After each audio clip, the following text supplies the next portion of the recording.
Mizzou football was going to have to replenish their roster heading over into the 2025 season, rebuilding it through the transfer portal. Not really rebuilding it, but more so revitalizing it after losing so much talent after, for the past few years, really being able to retain quite a bit of it, but now just graduation coming up for these players like Brady Cook and Theo Weiss, and then Luther Burden and Armand Mimbu declaring for the NFL draft. So I think overall Missouri did a really solid job at replacing that talent. But where did they actually improve at from 2024 to 2025 with their additions through the transfer portal? Because the big question revolving around Mizzou right now is, are they going to have enough talent? Is Bo Pribula going to be able to step in right away in the SEC, or Sam Horn at starting quarterback? Are they going to be able to really keep up and maintain the success they've had over the last 2 years?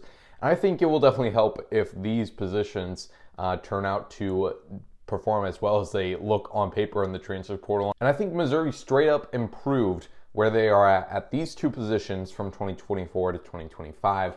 I think edge rusher is a little bit of a toss-up. You lose Johnny Walker Jr., Williams Nwaneri, but then you bring in Damon Wilson over from Georgia, the top-rated edge player in the transfer portal class this year, and then also Nate Johnson from Appalachian State. Nate Johnson, I think, might be the transfer I'm most excited to see. Incredibly productive in his freshman year, and then a little bit of a drop off in his sophomore year. So there's definitely going to be a question there if he can live up to that talent.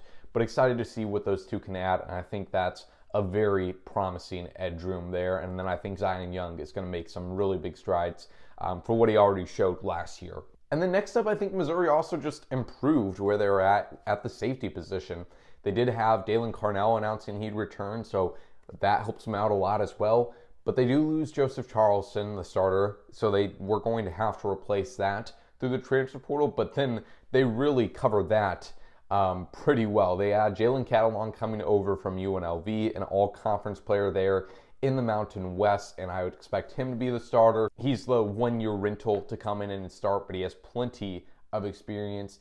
And then you had two really promising young guys as well, and Mose Phillips over from Virginia Tech, and Santana Benner over from Northern Illinois. Mose is a guy that can kind of play all over the field, and then Santana playing a little bit more in the box, could play a star role a little bit in this defense. So I think at safety, they definitely, to lose Joseph Charleston, but to add those three guys, also return Dalen Carnell, retain Marvin Burks and Trajan Greco, the two most exciting young players at the position. They really are in good standing at that position there.